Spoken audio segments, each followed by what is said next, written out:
Hello and welcome to Asan Hai Education. In this video, we will discuss how the beginning of Shraman tradition in which Jainism and Buddhism flourished marked the beginning of new religious and social movement in ancient India. We will discuss how it was a challenge to Brahmanical hegemony in ancient India and how these Shraman tradition had challenged the Brahmanical order which existed in ancient India. So let us discuss. We will discuss this tradition through a question and how to answer this question. So let's see. Discuss how Shraman tradition marked the beginning of new religious and social movement in ancient India. So we have to tell that how the Shraman tradition marked the beginning of new religious and social movement in ancient India. So let us see how we can approach this question. In the introduction, we have to briefly explain what was Shraman tradition and explain how they were different from existing Brahmanical order. So in introduction, what we can say, we can explain what was Shraman tradition and how it was different from the Brahmanical order, which was predominantly dominated by the rituals. And in the body, we have to discuss in detail about the new social and religious movement brought about by the Shraman tradition. In the body part, we have to discuss how this Shraman tradition has brought new social and religious movement and has challenged the Brahmanical order. And in conclusion, we can mention the long-term impact of Shramanic tradition. What is the impact of Shraman tradition in India as well as in the whole world? So let's see. See, Shraman tradition in ancient India were brought about by the ascetics who renounced worldly life to search for the truth about life and the universe. So this Shraman tradition was brought out by someone who were searching for the truth about life and the universe. They included many groups, sect and varieties of opinion. The most famous among them were the Buddhist, the Jains, the materialist Lokayats and the group like the Ajivikas.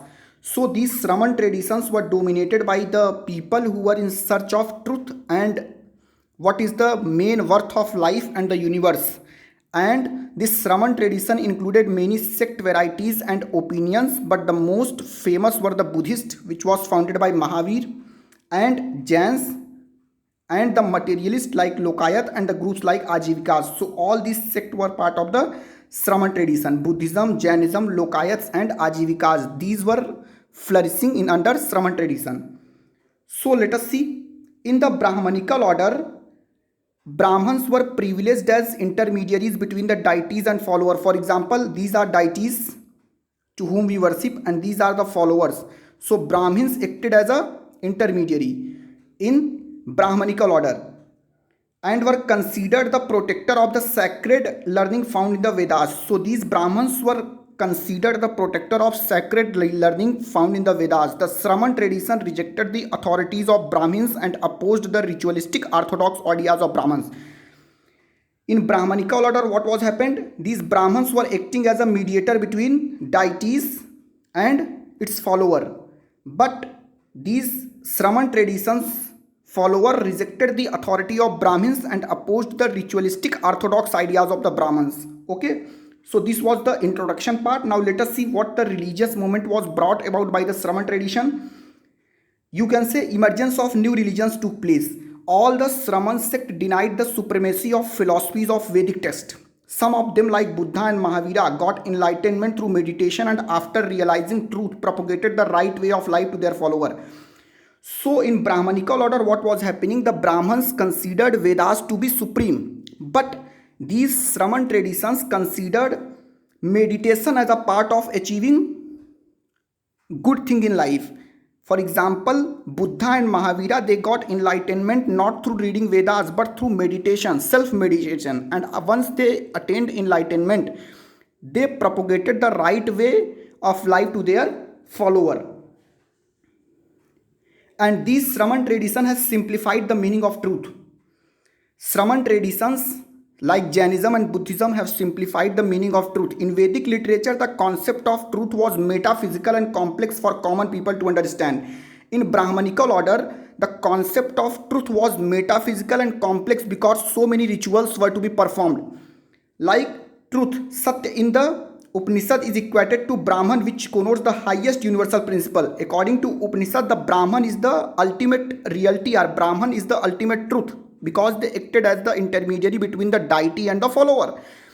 But Shramans sought To simplify the meaning of truth, like Buddha said, there are four noble truths. So what was happening in Vedic traditions? It was told that Brahman is the ultimate reality because they acted as an intermediary between the deity and the follower. So it was a complex ritual procedure which was followed by this Brahmanical order. So these Shraman traditions like Buddhism and Jainism rejected this complexity and they have told a very simple meaning of truth. So Buddha has sought to simplify the meaning of truth, and Buddha said there are four noble truths. What are these four noble truths? Let us discuss. See, the world is full of suffering. Buddha's four noble truths. First noble truth is that world is full of suffering. All sufferings have a cause. What is the cause? Desire. Ignorance and attachment are the causes of suffering. Buddha tells that there are four noble truths in this world. The first truth is that the world is full of suffering and all sufferings have a cause. What is the cause? Desire. Ignorance and attachment are the causes of suffering. The suffering could be removed by destroying its cause. And Buddha says that the suffering can be destroyed by destroying the desire. Once desire goes away, our sufferings will also go away. And in order to end the suffering, one must know the right path. This path is eightfold path, that is Ashtangika Marg. So when we see that in Brahmanical order, truth was a very complex ritualistic procedure, but the Buddha who told that there are four noble truths and it was very simple. He told that the world is full of suffering, all sufferings have a cause. And what is the cause of all sufferings? Desire. And ignorance and attachment are the causes of suffering. And the suffering could be removed. Yes, suffering could be removed as well by destroying its cause. And in order to end its suffering, one must know the right path. And what is the right path? The path is to follow the eightfold path, which is also known as Ashtangika Marg. And these Shraman traditions give more emphasis on karma than rituals, because in Brahmanical order we were seeing that rituals were given more emphasis than relying on karma. Shraman held a view of samsara world as full of suffering, which is known as dukh. They practiced ahimsa, eightfold path, and believed more in the principle of karma rather than rituals. These Brahmins were believing in rituals more than karma, but these Shraman traditions were holding that this sansar is full of suffering, that is dukh, and they practiced ahimsa, this eightfold path given by Buddha, which is known as Ashtangika Marg, and they believed more in the principles of karma rather than rituals. Rituals were discarded and karma was given more precedence over rituals. Shramans believed that the aim of human life should be moksha and viewed rebirth as undesirable. So these Shraman traditions believed that the ultimate aim of human life should be to attain moksha and rebirth was undesirable in Shraman traditions. Now let us see what were some of the social changes brought about by the Shraman tradition. Now we will see what were some of the social changes which were brought about by Shramans. See, these Shraman tradition increased the power of social groups like Vaisyas and Kshatriyas, which were not allowed. These traditions, this Brahmanical tradition or this Brahmanical order did not allow these Vaisyas and Kshatriyas to grow higher in their hierarchy. They were discriminated always. But this Shraman tradition allowed this social group like Vaisyas and Kshatriyas to flourish. Okay. With the economic and political development, the Vaisyas and Kshatriyas became more influential classes in Shraman tradition. Unlike the Brahmanical orders, Shraman traditions of Buddhism and Jainism did not give much importance to the notion of birth for social status. They attracted the Vaisyas and Kshatriyas to their fold. Because in Brahmanical order, the importance was given to in which caste or in which community you have taken birth. But in Shraman tradition, it was not so. So it attracted many of the Vaisyas and Kshatriyas to come into the fold of Buddhism, and it increased the influence of Vaisyas and Kshatriyas in the social group as well. Let us see some more things which it did. Shraman tradition also told that Buddha and Mahavira, according to Shraman tradition, we know that these Buddha and Mahavira came from Kshatriya class, but in their search for answers to the pressing problem of society, they went beyond boundaries set by their birth. See, the people like the great people like Buddha and Mahavira were born in the Kshatriya clan, but they were not bound by the caste rigidity which were held by the Kshatriyas of that time. They went beyond all these things and they developed meditation and they got enlightenment, and they propagated their ideas that by living simple life we can attain enlightenment in life, and they were not bound by this caste and communalism politics which was existing in the later Vedic period. And one more important thing what this Shraman tradition has done, this has rejected the caste system. See, this has rejected the caste system. Okay. Shraman tradition has also rejected the caste system. See, another reason for the rapid spread of Buddhism and Jainism was the rejection of the existing caste system. Brahmanical order was following the caste system, but the Shraman tradition has rejected the caste system. So this egalitarian view, what was this egalitarian view? That they had rejected this caste system. So this egalitarian outlook of Shramanic traditions appealed to the masses who were exploited in the caste system like the Sudras to leave the complex Brahmanism and adopt simple doctrines of sect like Buddhism. So Sudras were discriminated in Brahmanical order, but they were not given right to equality. But when we compare it in Shraman tradition, this was done away with. And this Shraman tradition welcomed all the classes of people. So these Sudras were welcomed by this Shraman tradition and they adopted simple doctrines like Buddhism and they rejected the Brahmanical order. And a change in royal patronage has also taken place.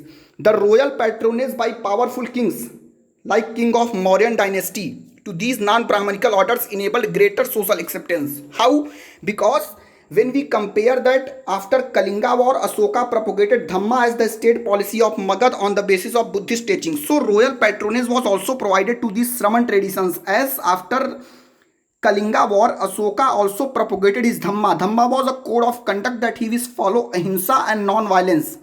So this royal patronage was also provided by the rulers at that time. For example, Ashoka also gave patronage to Buddhism, which was based on the Buddhist philosophy of non-violence and ahimsa.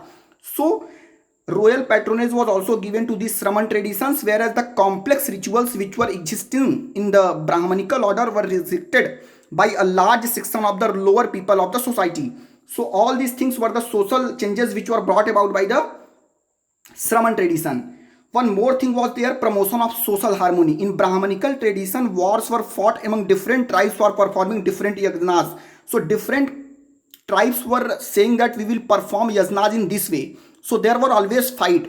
On the other hand, in Shramanic tradition, we have seen that they were sticking to non-violence, that is ahimsa, and they were supporting universal brotherhood. And it seemed to be appealing to peace-loving societies. So what we have seen that this Shraman tradition was also promoting social harmony, because in Brahmanical order or in Brahmanical tradition, the people were fighting, our different tribes were fighting for performing different yajnas according to their own belief system. But in Shramanic tradition, it was seen that they were sticking to ahimsa, non-violence, and they were promoting universal brotherhood, which appealed to more individuals to join these Shramanic traditions. In conclusion, what we can say, how this Shramanic tradition brought a new social and religious movement in ancient India. Thus, the Shramans, which include Jainism, Buddhism, and Ajivikas, this revolutionized the prospectus of social and religious dimensions of ancient India in such a way that even after many centuries, these traditions continue to attract humanity across many countries. So we can say that these Shraman traditions have no doubt brought a new social and religious movement, and today at present as well, there are many countries which are respecting these Shraman traditions, and this continues to attract humanity across many countries, because Buddhism is also followed in China as well, in Thailand, in Singapore as well. So all these countries are bound by India because Gautam Buddha was born in Lumbini, Nepal, and Nepal was part of India. So it gives India a soft power as well. Okay, because Gautam Buddha got enlightenment at Bodh Gaya. So all these things contribute to India's soft power promotion as well. So these Shraman traditions have no doubt has brought a new social and religious movement in India, and this has contributed to promote India's soft power in a great way. So this was a video in which we have discussed how Shraman tradition, in which Jainism and Buddhism flourished, has brought a new social and religious movement in ancient India. Okay, thank you for watching. Have a great day.